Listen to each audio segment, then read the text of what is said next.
Grandes ideas de la filosofía. Filosofía clásica griega.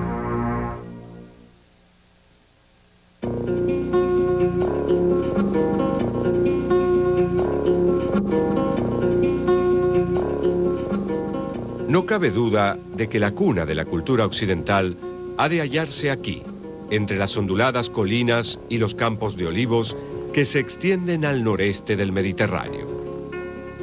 Aquí, hace aproximadamente 2500 años, tuvo lugar una espectacular eclosión de las artes, la ciencia, la política y la filosofía. Por primera vez, el pensamiento del ser humano dejó atrás su pasado delimitado por mitos y misterios e intentó comprender el mundo a través de la razón y la observación sistemática. Fue un momento decisivo en la historia de la humanidad, en el que se sentaron las bases para ser quienes somos hoy en día como individuos y como cultura. Se lo llamó el milagro griego. Las tres áreas principales en las que los griegos se destacaron continúan siendo importantes para nosotros. Una es la filosofía teórica y las bases de la ciencia. El segundo punto en el que su participación fue crucial fue el de entender el lugar que ocupan los seres humanos en el mundo animado, el mundo animal, y Aristóteles, por supuesto, es la mayor influencia. Y por último, en la filosofía moral, política y estética, nuestros principios también se adentran profundamente en el pensamiento griego. Y en estos tres campos, los filósofos griegos estarán detrás de muchísimas de las principales teorías, enfoques y formas de enfrentar al mundo. Donde sea que uno mire, encontrará a Platón o a Aristóteles, o a un estoico o a algún otro. No se puede evitar. Con frecuencia se cree que la filosofía griega tuvo lugar durante 200 años, desde los filósofos presocráticos, anteriores a Sócrates, hasta Platón y Aristóteles, es decir, desde el 500 a.C.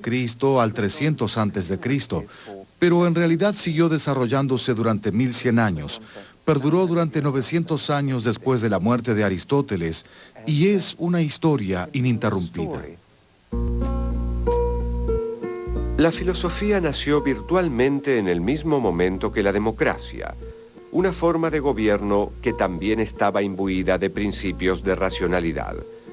La reflexión sistemática también dio lugar al surgimiento de los primeros esfuerzos reales de la ciencia, que en la antigua Grecia conformaba un campo de acción indistinguible de la filosofía.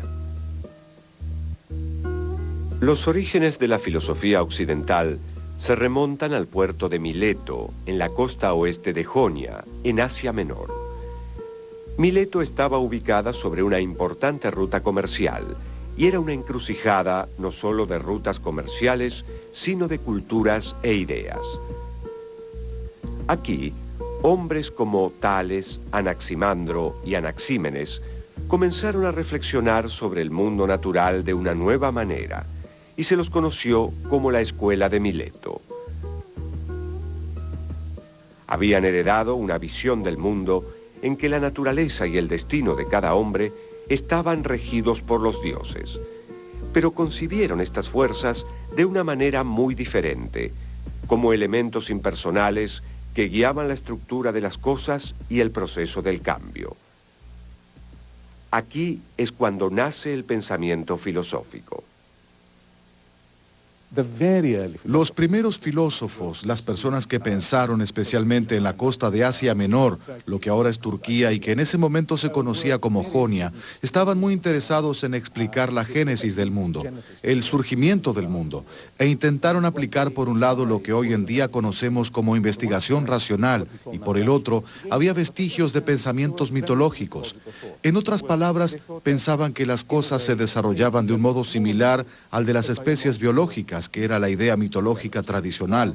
Personificaban a los dioses, pensaban que el cielo era un dios y la tierra una diosa, los creaban, tenían hijos y esos hijos representaban elementos naturales y demás. Los primeros filósofos presocráticos sugirieron que de hecho estos Ya no eran personas, sino elementos naturales que en realidad surgían uno tras otro.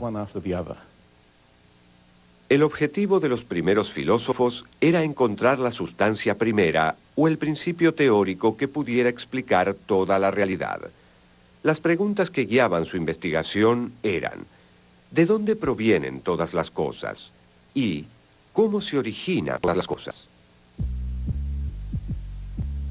Tales, que según Diógenes Laercio, nació en el 640 a.C. y murió alrededor del 546 a.C., es conocido como el primer filósofo.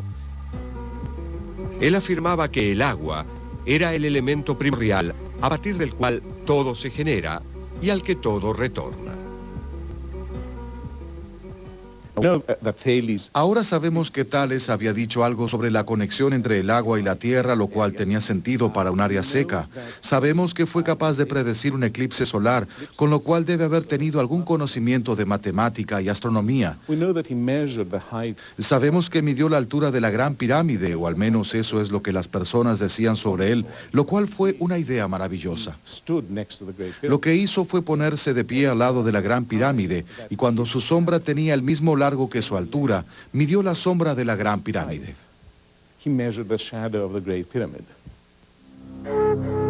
Uno de los discípulos de Tales, Anaximandro, argumentó que la sustancia primera era el apeiron, un elemento indeterminado e infinito.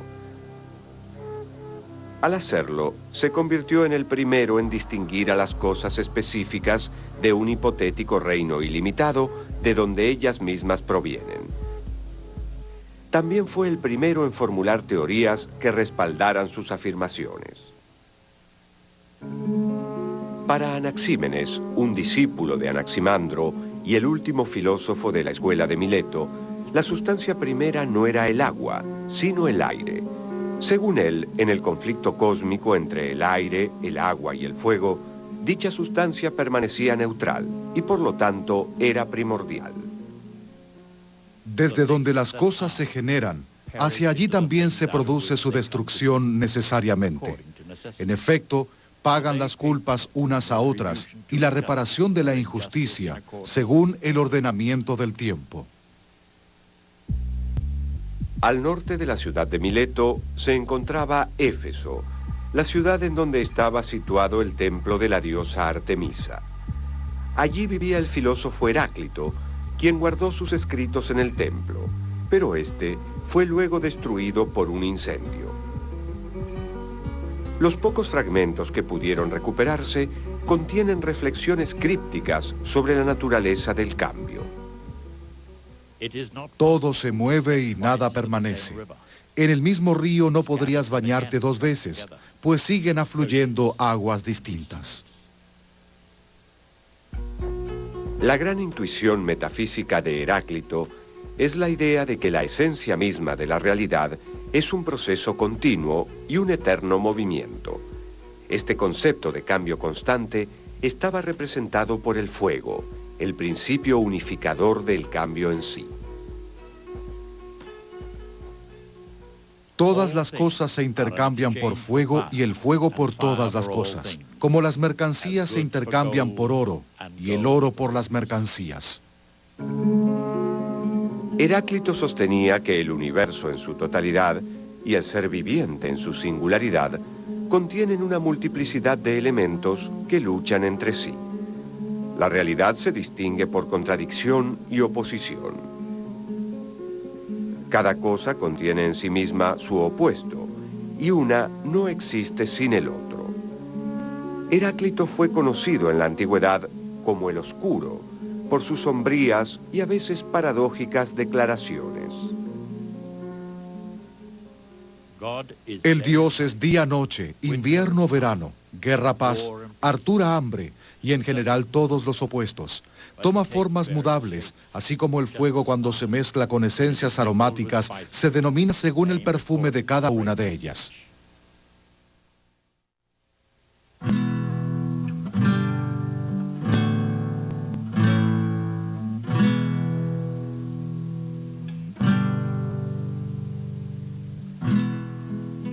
El filósofo presocrático más influyente fue Pitágoras.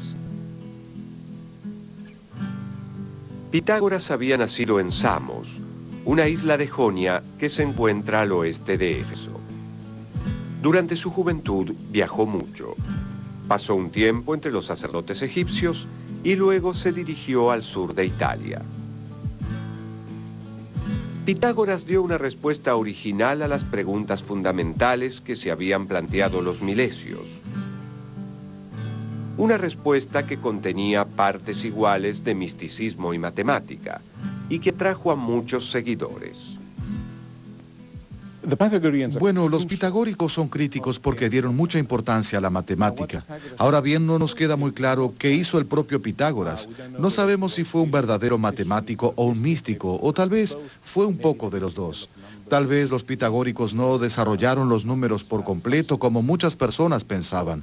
El punto es que independientemente de cuán místico y religioso fuese su pensamiento, ellos por cierto afirmaban, el número es la esencia del mundo. Las cosas existen por imitación de los números. Todo el cielo y lo que hay bajo él es armonía y número. El entero ordenamiento cósmico reconoce 10 principios que se acomodan en columnas paralelas. Límite e infinitud, impar y par, unidad y multiplicidad, derecha e izquierda, macho y hembra, reposo y movimiento, recto y curvo, luz y tiniebla, bueno y malo, cuadrado y oblongo. Pitágoras enseñó que el principio que da forma y estructura a lo real es el número. Las bases del cosmos obedecen al rigor y la claridad de la matemática.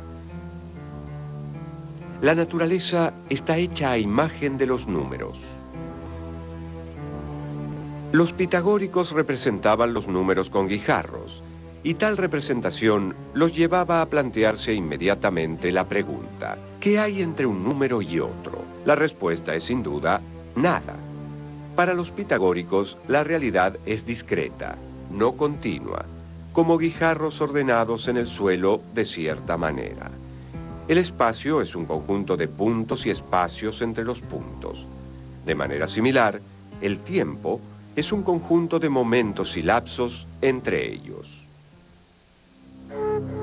Parménides se opone a la visión fundamental de lo discreto. Él dice que la nada, que para los pitagóricos existía entre los elementos, es impensable y como tal no puede existir. Todo lo que es, sencillamente es. Y como no podemos concebir el no ser, es imposible que algo pueda nacer del no ser. Es necesario decir y pensar lo que es, pues es posible ser, mientras a la nada no le es posible ser. Pues jamás se impondrá esto, que haya cosas que no sean. Parménides, nacido en Elea, una ciudad ubicada en el sur de Italia, fue la figura principal en lo que se conoció bajo el nombre de Escuela Eleática. Parménides sostenía que lo que percibimos como movimiento y cambio no es considerado absolutamente más que una ilusión, y que la realidad es una, permanente e indivisible. El ser es inengendrado e imperecedero, íntegro, único en su género, inestremecible y plenamente realizado. Nunca fue ni será, puesto que es ahora, todo a la vez, uno, continuo.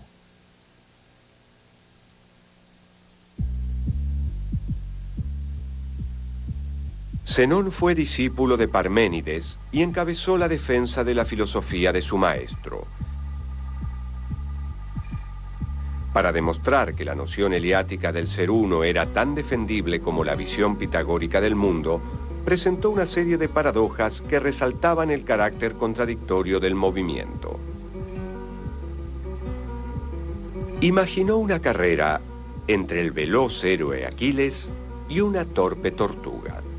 Siendo buen compañero, Aquiles da ventaja a la tortuga, pero, por más veloz que resulte el pie de Aquiles, jamás podrá alcanzar a la tortuga, porque cuando Aquiles haya llegado al punto donde el animal se hallaba, la tortuga habrá avanzado algo más, y así hasta el infinito.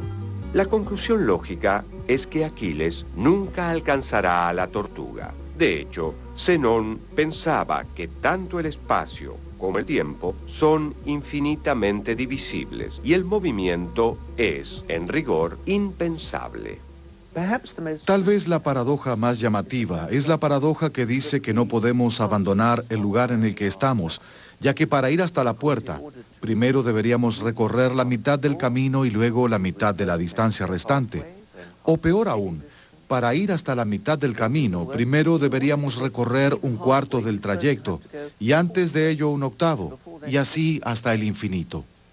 ¿Cómo es posible entonces terminar de recorrer un número infinito de distancias? No se puede, y por lo tanto no es posible recorrer ninguna distancia por más pequeña que sea. Esta era su paradoja y siguió intrigando a personas como Bertrand Russell en el siglo XX y de hecho a nosotros en el siglo XXI. Se cree que si existe la multiplicidad, es necesario que sus integrantes sean tantos cuantos son, ni más que ellos, ni menos. Pero si fuesen tantos cuantos son, serían limitados. Si existe la multiplicidad, los entes son ilimitados o infinitos, pues en medio de los entes siempre hay otros, y nuevamente en medio de estos, otros más. El atomismo, una escuela filosófica de la primera mitad del siglo V a.C., que fue encabezada por Leucipo y Demócrito, intentó refutar el monismo estático de los filósofos eleáticos. Anticipándose más de 2000 años a los científicos del siglo XX, los atomistas sostenían que la realidad estaba compuesta por una multitud infinita de partículas homogéneas que son físicamente indivisibles e inmutables. Estos átomos habitan en el espacio, que si bien es real, no es material. Este concepto del espacio les permitió a los atomistas reclamar la posibilidad del movimiento y del cambio. Pero en realidad hay solo átomos y vacío. En el siglo V a.C., la vida cultural griega se había desplazado hacia Atenas, que había desarrollado una forma democrática de gobierno, confiriendo a los ciudadanos el poder para dar su opinión en los asuntos públicos. Los ciudadanos atenienses pronto descubrieron que el poder de persuadir a sus conciudadanos en la asamblea o ante un tribunal judicial era una gran ventaja política. Para adquirir y perfeccionar estas habilidades, recurrían a maestros itinerantes de oratoria y retórica. Estos maestros fueron los llamados sofistas. Los sofistas son un fenómeno muy interesante y malinterpretado. Tienen una reputación muy mala. Lo interesante es que su mala reputación es obra de Platón. Los sofistas gozaban de buena reputación hasta que Platón comenzó a escribir sus diálogos, en los que los sofistas eran los grandes enemigos de Sócrates. Ahora bien, ¿qué hacían esas personas y por qué lo hacían? Bueno, para decirlo de alguna manera, constituyen las primeras universidades. Van de una ciudad a otra, lo cual a menudo les jugó en contra, y a cambio de dinero enseñaban cómo ser exitoso. Ahora bien, dicho de esta manera, es una idea sumamente peculiar, porque muchas veces traducimos la palabra que recién traduje como exitoso por la expresión cómo ser bueno, cómo ser virtuoso, pero eso no era lo que enseñaban. Ellos enseñaban cómo alcanzar el éxito, cómo lograr ser rico y famoso, lo cual es muy parecido a lo que muchas personas hacen hoy en día. Los sofistas, que podían recibir una paga generosa a cambio de sus servicios, solían utilizar sus habilidades de retórica para defender la posición de los aristócratas que los empleaban. De hecho, podían defender cualquier posición que se les propusiera, sin importar lo absurda o nefasta que pareciera. El sofista más famoso fue Protágoras, que dejó de lado a los dioses y en su lugar ubicó al ser humano, el dueño de su propio destino, quien en un universo indeterminado debía confiar en sus propios recursos para crear verdades que de otra manera no podrían existir. El hombre es la medida de todas las cosas, de las que son en cuanto que son, de las que no son en cuanto que no son. Si bien los sofistas gozaban inicialmente de una buena reputación, hubo un hombre que se opuso a sus visiones relativistas y a su voluntad de cuestionar la realidad objetiva de la verdad. Su nombre era Sócrates, y creía que el mismo talento que los sofistas utilizaban para generar incertidumbre podía ser más útil si se lo utilizaba en pos de adquirir conocimiento cierto y sólido. Para Sócrates, la argumentación sistemática es el camino hacia la verdad. La figura de Sócrates es la del maestro por excelencia. Según él, la verdad está en el interior de cada uno, independientemente de su educación o condición social. Consideraba que su tarea era guiar a sus alumnos a través del proceso para revelar la verdad, ayudándolos a recordar lo que ya sabían. Sócrates describía su labor como la de un partero intelectual, alguien que da a luz el conocimiento haciendo preguntas aparentemente sencillas. Este proceso dialéctico es lo que se conoce como el método socrático. Sócrates estaba rodeado de un grupo de jóvenes que lo consideraban un maestro que les enseñaba a vivir bien, a vivir de manera exitosa. También para la mayoría de las personas, Sócrates era un sofista, pero había una gran diferencia. A él no le pagaban por ello, porque según sus propias palabras, si tienes virtud, como él la llamaba, o éxito, no necesitas cobrar por ello. Ser virtuoso, exitoso, un ser humano excepcional, es en parte hacer que los demás también lo sean. Entonces, había una diferencia fundamental al respecto. Platón ve que a Sócrates, que para él era el verdadero maestro del éxito y la virtud, no solamente no se lo reconoce como un buen ser humano, sino que se lo ejecutó como un criminal común. Y dice, pensaba para sí mismo, debemos separar a Sócrates de esas personas que están confundidas. Debemos hacerlo en la mayor medida posible.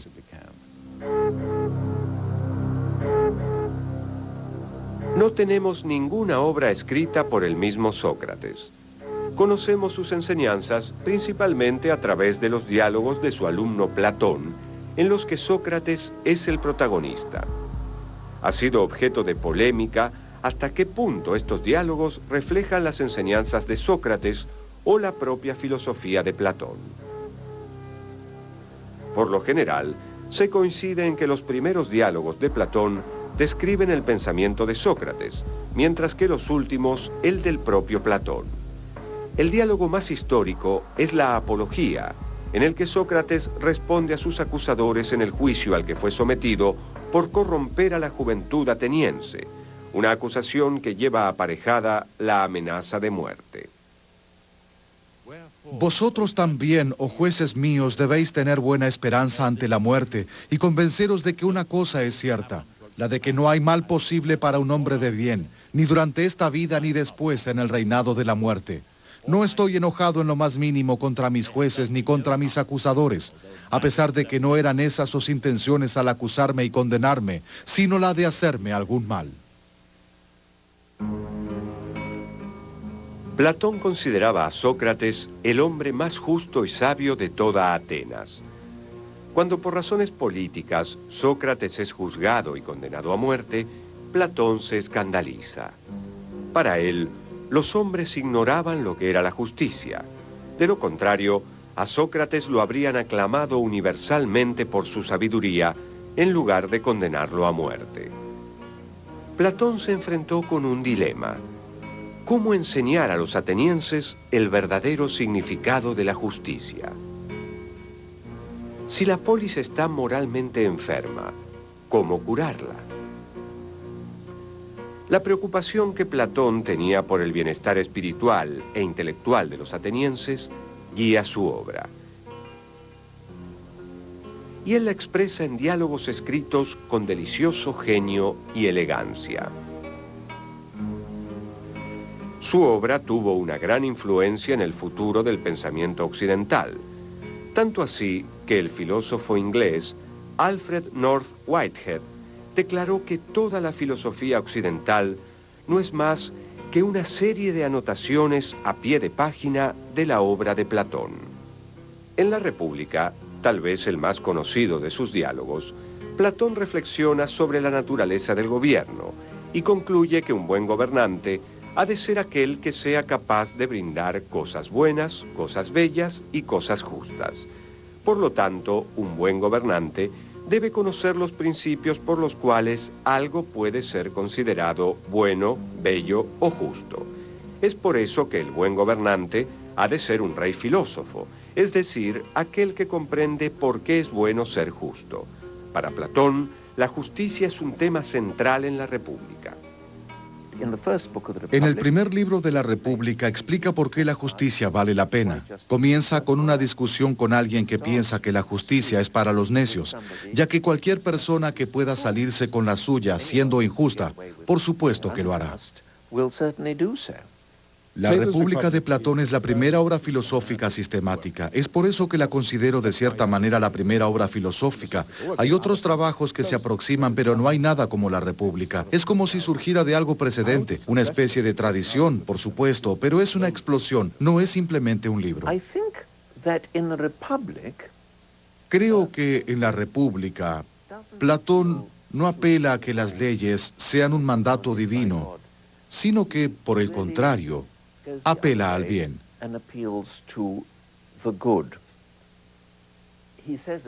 Él sostiene que todas las personas buscan el bien en todo lo que hacen, lo cual no quiere decir que busquen ser moralmente buenos, sino algo mucho más plausible, que en todo lo que hagan buscarán el bien para sí mismos. Tal vez no sea el bien moral, tal vez sea placer o algo diferente, pero siempre se busca lo que uno cree que es bueno. En la metafísica de Platón hay dos mundos, el de los objetos físicos que percibimos con nuestros sentidos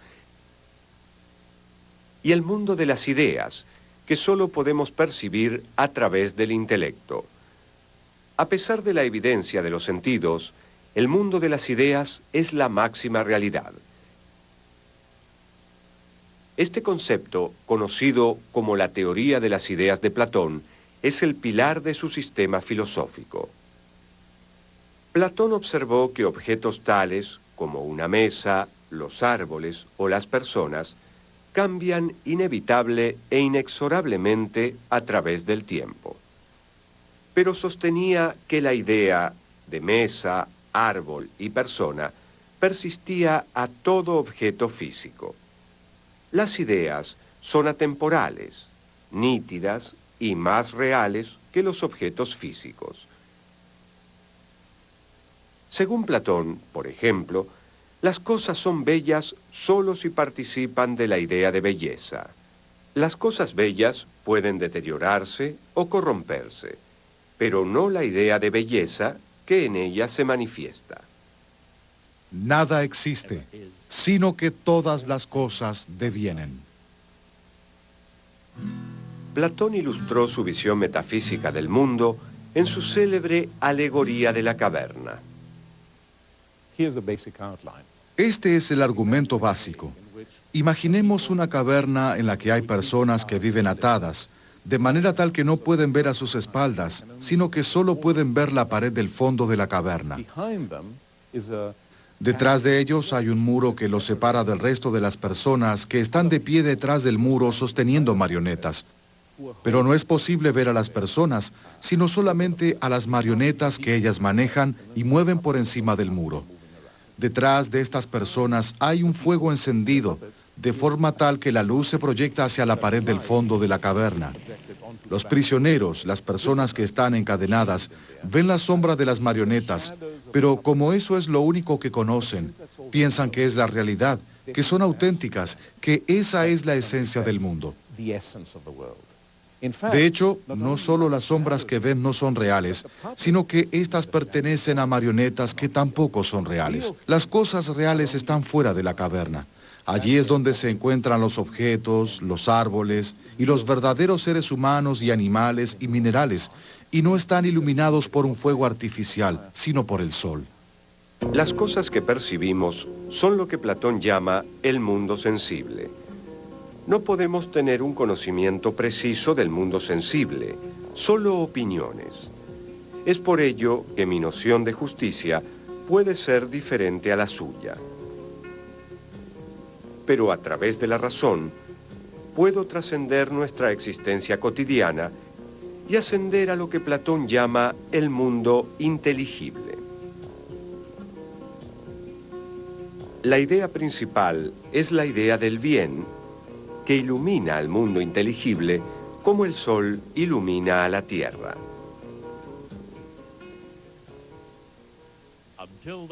Aquel que no pueda distinguir con la razón la idea de bien y que no pueda aplicarse rectamente a su búsqueda, no según la apariencia, sino según la esencia, no poseerá el conocimiento del bien en sí, ni de cosa buena alguna. Y si alcanza una imagen de éste, será por la mera opinión, no por la ciencia.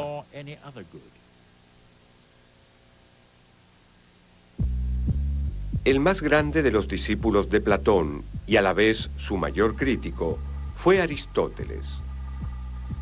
Nacido hacia el año 384 a.C.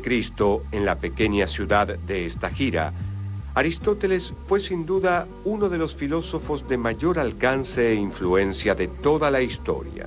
Su pensamiento era profundamente científico y escribió obras seminales en el campo de la política, la ética, la metafísica y la ciencia. También, entre otras cosas, fue preceptor del joven Alejandro Magno e inventó el sistema formal de lógica que fue utilizado por 2000 años después de su muerte. Uno podría considerar a Platón como un genio extraordinario y distante. Aristóteles, al menos por lo que yo sé, es un hombre que todo lo que hace lo hace bien, lo cual lo convierte en alguien extraordinariamente admirable y también algo inquietante, al menos para mí. Era bueno en todo lo que hacía. Fundó la ciencia de la lógica, fundó la ciencia de la biología, escribió el primer tratado de crítica literaria, formuló la primera teoría política de una manera tal que muchas personas podrían considerarla la teoría política. Por supuesto que Platón también tiene una teoría política, pero Aristóteles escribe tratados más que diálogos. Inventó el estilo que se usa para el discurso filosófico desde entonces. Tiene una perspectiva asombrosa de todo el universo que fue extremadamente influyente por miles de años. Si bien en un principio Aristóteles defendió la doctrina de la forma, luego la criticó sosteniendo que las ideas de Platón eran meras abstracciones. Para Aristóteles, la realidad concreta son solamente los individuos, las cosas en particular. A esto llama Aristóteles sustancia. La realidad es el aquí y el ahora, y no una abstracción intelectual.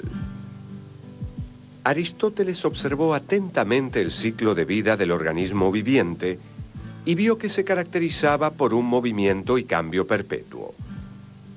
El nacimiento constituye el paso del no ser al ser. El crecimiento es un movimiento que debe entenderse como el pasaje de un estado de ser a otro estado de ser, mientras que la muerte constituye el regreso del ser al no ser. Aristóteles planteó que en todas las cosas hay un sustrato que cambia y se mueve, y que constituye la base material de dicho elemento. El sustrato de una persona es la carne y hueso, y el de una estatua, el mármol. Aristóteles identificó dos condiciones para la existencia y la evolución de un individuo, la materia y la forma. La forma es el principio propulsor, organizativo y final del proceso de cambio. La forma de la estatua sería la idea del artista que viene a dar forma al sustrato. Forma y materia son los factores del devenir.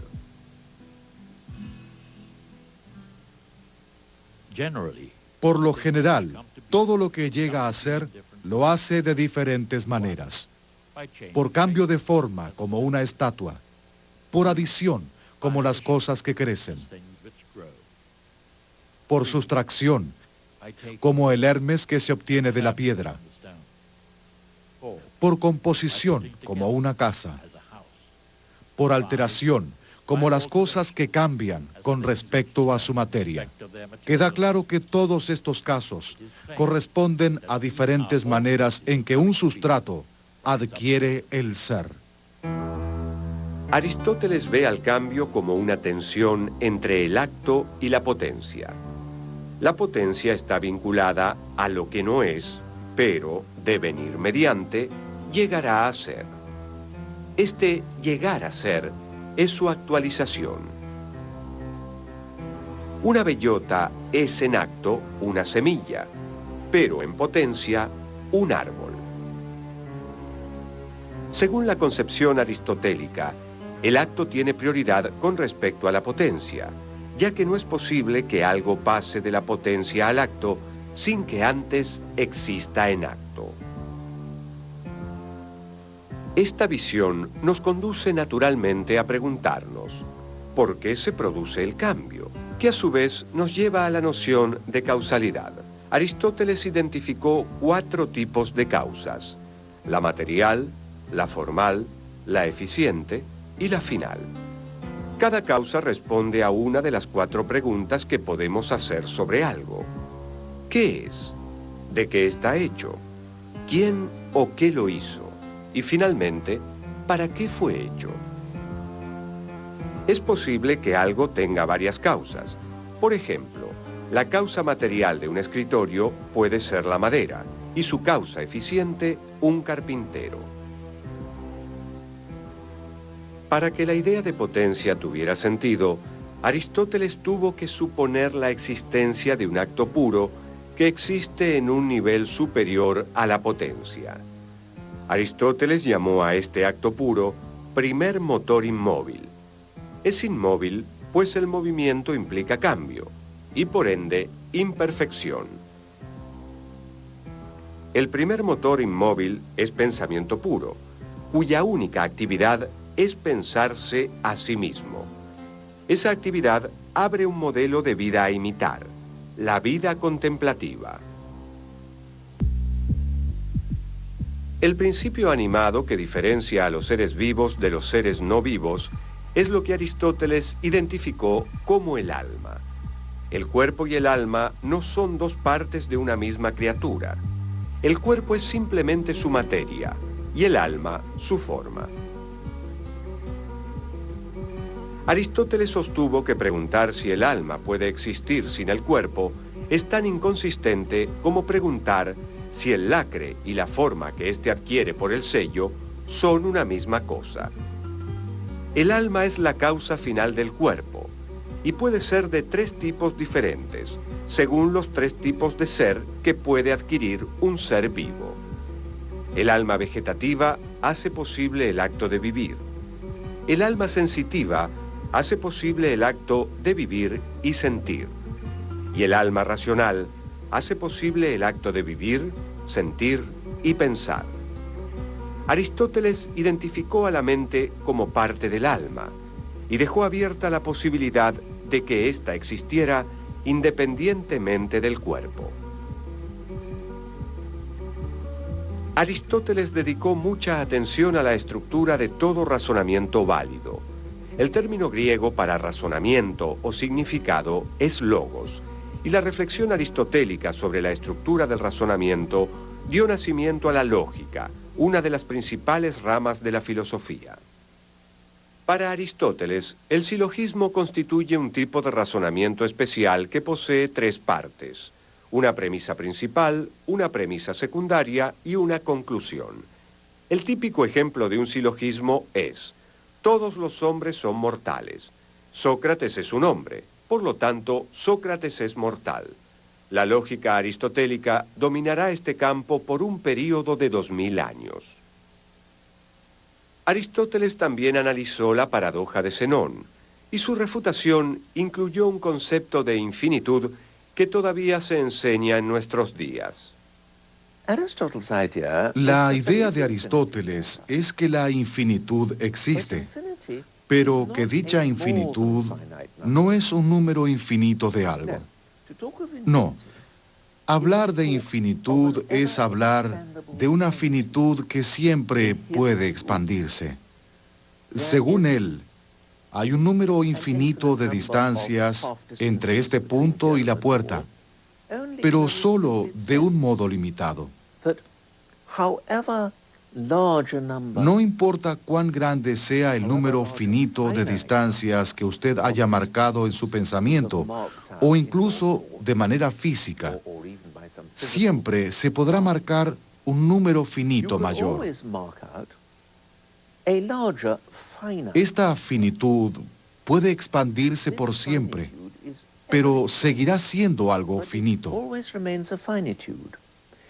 Y entonces, no debemos atravesar más que un número finito de distancias. Aristóteles creía que por lo general los seres humanos estaban dotados de la capacidad para comprender el mundo a su alrededor en mayor o menor medida. Algunos, por supuesto, lo hacían mejor que otros, pero mientras que Platón clasificaba a las personas según sus capacidades, Aristóteles consideraba que esto es solamente una cuestión de niveles, más que del tipo de persona que uno es. Su física, su astronomía, donde sea que uno mire, Aristóteles siempre tenía algo que aportar. Realmente Aristóteles es quien ha tenido mayor influencia en el desarrollo intelectual del mundo occidental. No tenemos evidencia sobre la mente o el poder del pensamiento. Parece ser un tipo de alma totalmente diferente, tan diferente como lo eterno lo es de lo perecedero. Parece ser por sí sola, capaz de existir, separada de todos los demás poderes psíquicos. Después de la muerte de Platón y el establecimiento de la escuela de Aristóteles en el Liceum, otras personas iniciaron sus propias escuelas en Grecia.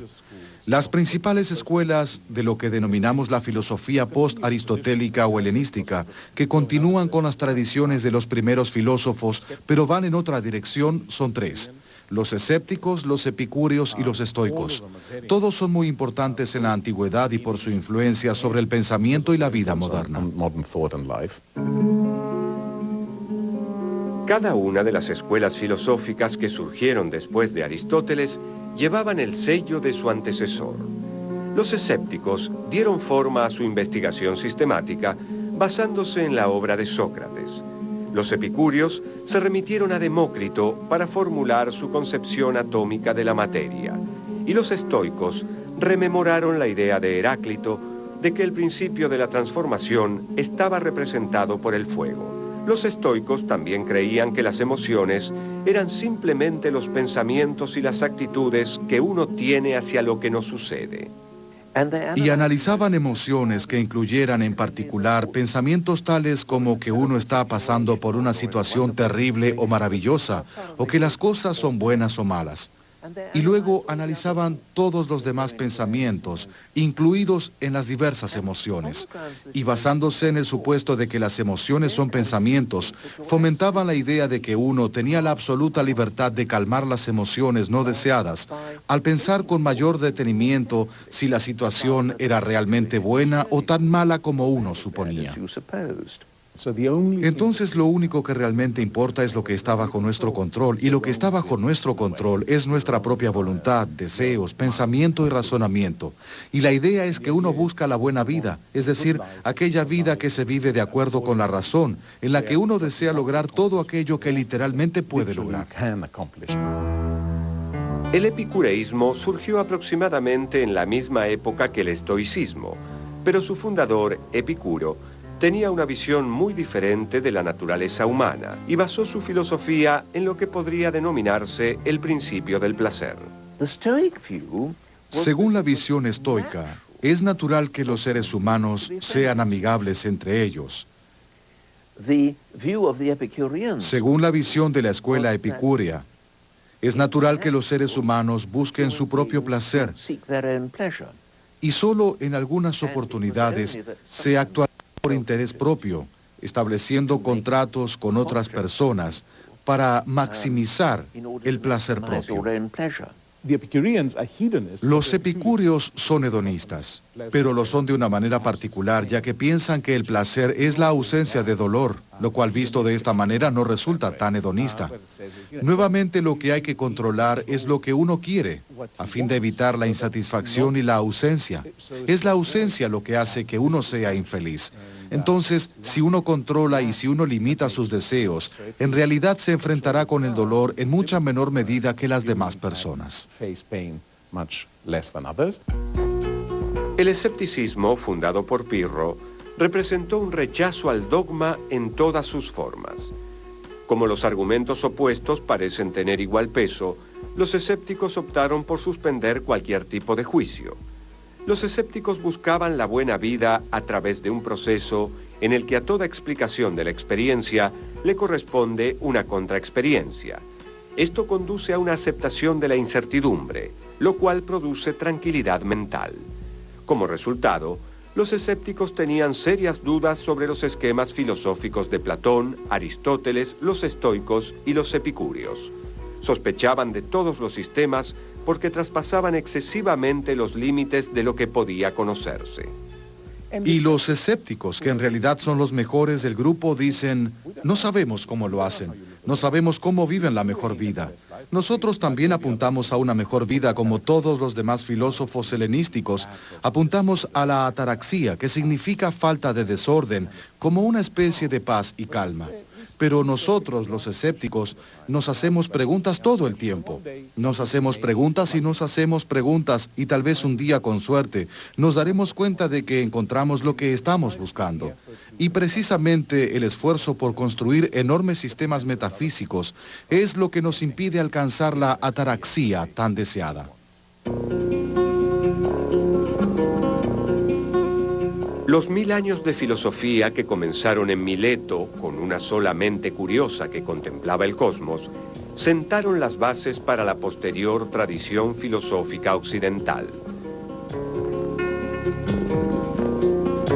Con el tiempo, la filosofía pagana de los griegos se vio abrumada y fue posteriormente reemplazada por el cristianismo a medida que éste fue extendiéndose por todo el continente europeo.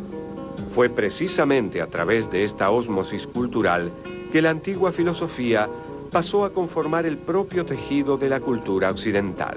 Y el siglo XII, cuando se recuperó la obra de Aristóteles de la oscuridad, marcó el comienzo de la revolución del pensamiento europeo, mediante la cual se gestó la visión del mundo que se conserva hasta nuestros días.